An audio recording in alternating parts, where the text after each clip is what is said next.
नमस्कार। एक बार पुनः राजकीय महाविद्यालय कुशलगढ़ के इस शैक्षणिक यूट्यूब चैनल पर आप सभी का मैं ज्योति सहायक आचार्य हिंदी विभागाध्यक्ष हार्दिक अभिनंदन करती हूँ। स्नातक तृतीय वर्ष हिंदी साहित्य के पाठ्यक्रम के अंतर्गत जायसीकृत पद्मावत को सम्मिलित किया गया है। पद्मावत का अध्ययन करने से पूर्व हम कवि जायसी के जीवन वृत्त और उनके कृतित्व का आज के इस वीडियो में अध्ययन करेंगे। मलिक मोहम्मद जायसी का जीवन परिचय। जायसी का जन्म 1467 ईस्वी में उत्तर प्रदेश के रायबरेली जिले के जायस नामक स्थान पर माना जाता है।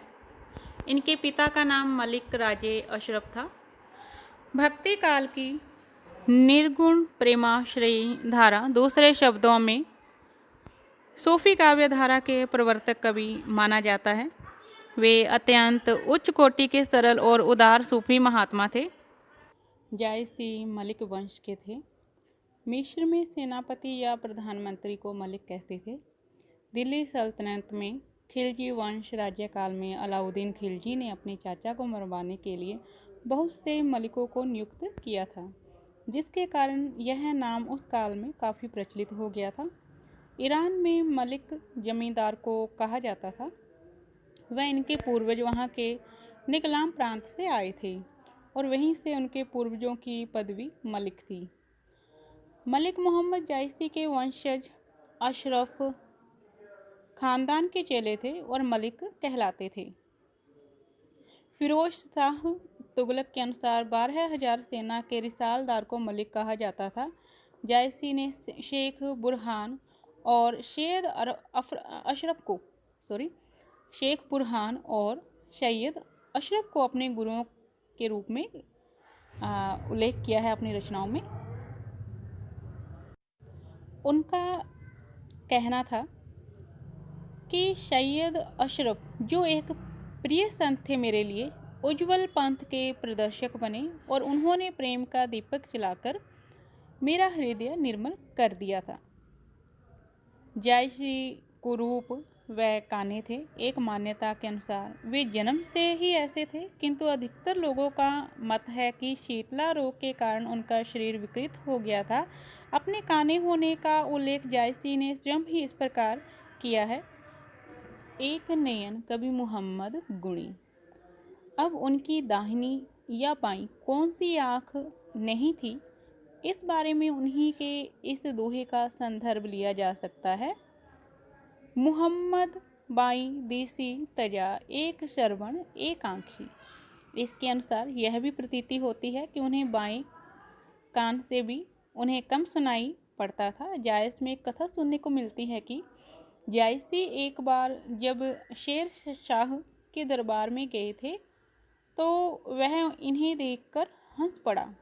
तब उन्होंने शांत भाव से पूछा, मोही का हंस ही कि कोह रही, यानी तुम मुझ पर हंसा या उस कुम्हार अर्थात ईश्वर पर। तब शेर शाह ने लज्जित होकर क्षमा मांगी। एक अन्य मान्यता के अनुसार वे शेर शाह के दरबार में नहीं गए थे, बल्कि शेर शाह ही उनका नाम सुनकर उनके पास आया था। जायसी अपने वृद्धावस्था के समय संसार से विरक्त रहने लगे थे। इनकी मृत्यु 1542 ईस्वी के करीब मानी जाती है। जायसी की कब्र अमेठी के राजा के वर्तमान महल से लगभग 3/4 मील के लगभग है। यह वर्तमान किला जायसी के मरने के बहुत बाद बना है। एक धारणा भी प्रचलित है कि अमेठी के राजा को जायसी की दुआ से पुत्र हुआ था और उन्होंने अपने किले के समीप ही उनकी कब्र बनवाई थी, जो कि निराधार है। इस बात के प्रमाण मिलते हैं कि अमेठी नरेश इनके संरक्षक थे। जायसी की प्रमुख रचनाएं इनमें हैं पद्मावत, अखरावट और आखरी कलाम। इन रचनाओं में पद्मावत सर्वोत्कृष्ट है और वही जायसी की अक्षय कीर्ति का आधार स्तंभ भी है।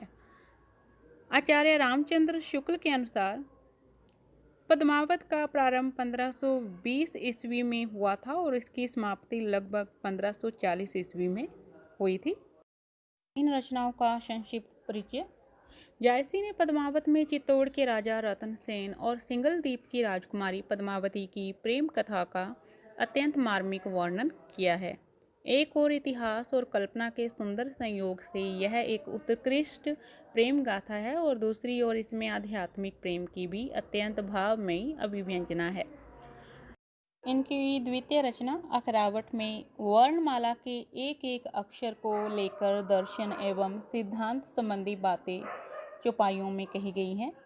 इसमें ईश्वर, जीव, सृष्टि आदि से संबंधित वर्णन मिलता है, जबकि आखिरी कलाम में मृत्यु के बाद प्राणी की दशा का वर्णन है। एक इनका अन्य प्रसिद्ध ग्रंथ है चित्ररेखा, जिसमें चंद्रपुर की राजकुमारी चित्ररेखा तथा कन्नौज के राजकुमार प्रीतम कुंवर के प्रेम की गाथा का वर्णन मिलता है। जायसी की रचनाओं के संबंध में एक महत्वपूर्ण तथ्य यह है कि जायसी का विरह वर्णन अत्यंत विशद एवं मर्मस्पर्शी है।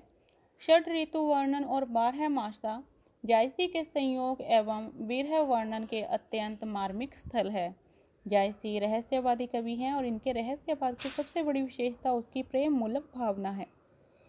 इन्होंने ईश्वर और जीव के पारस्परिक प्रेम की व्यंजना दाम्पत्य भाव के रूप में की है।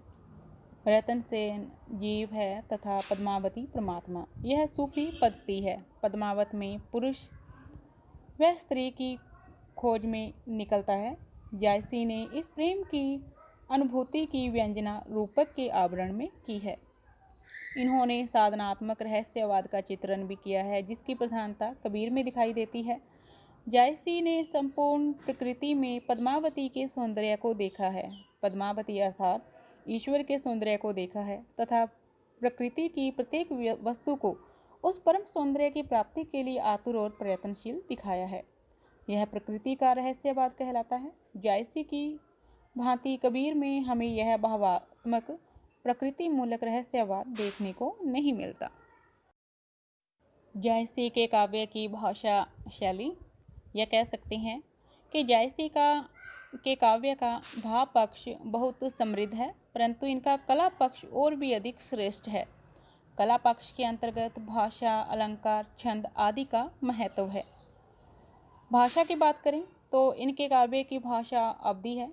उसमें बोलचाल की लोक भाषा का उत्कृष्ट भावाभिव्यंजक रूप देखा जा सकता है। लोकोक्तियों के प्रयोग से उसमें प्राण प्रतिष्ठा हुई है। अलंकारों का प्रयोग अत्यंत स्वाभाविक है, खासकर रूपक अलंकार का प्रयोग। इसी के साथ केवल चमत्कारपूर्ण कथन की प्रवृत्ति जायसी में नहीं मिलती। मसनवी शैली में पद्मावत में प्रबंध, काव्योचित सौष्ठव विद्यमान है। दोहा और चौपाई जायसी के काव्य के प्रधान छंद हैं। जायसी के संबंध में एक महत्वपूर्ण तथ्य जिसका अध्ययन अनिवार्य है, जो कि इनके जीवन परिचय के अंतर्गत रह गया था हमसे। तो जैसा कि मैंने पूर्व में भी बताया था कि जायसी का जन्म उत्तर प्रदेश के रायबरेली जिले के जायस नामक स्थान पर हुआ था। वे स्वयं कहते हैं, जायस नगर मोर स्थानु। जायस के निवासी होने के कारण ही ये जायसी कहलाए थे। तो यह एक महत्वपूर्ण बिंदु है कि जायसी से क्या तात्पर्य है। तो जायस इनका जन्म स्थान था और इसी के नाम से ये प्रसिद्ध हुए। और मलिक उपाधि जायसी को वंश परंपरा से प्राप्त हुई, तो इसीलिए इनका नाम के आगे मलिक लगा और नाम के अंत में जायसी। और जबकि इनका नाम क्या था, केवल मुहम्मद। तो इस प्रकार से इनका पूरा नाम हुआ मलिक मुहम्मद जायसी। जायसी इनके जन्म स्थान से संबंधित है। मलिक इनको वंश परंपरा में प्राप्त हुई उपाधि है और मुहम्मद इनका वास्तविक नाम है। तो इस प्रकार से आज के इस वीडियो में हमने मलिक मोहम्मद जायसी के जीवन वृत्त और उनके कृतित्व का अध्ययन किया। इसी के साथ में ही हमारे पाठ्यक्रम में मलिक मोहम्मद जायसी का पद्मावत महाकाव्य पाठ्यक्रम में सम्मिलित किया गया है, जिसका अध्ययन हम अगली वीडियो में करेंगे।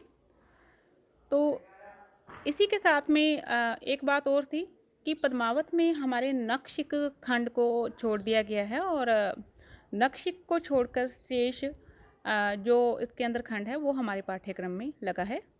आज की वीडियो यहीं पे समाप्त होती है। धन्यवाद।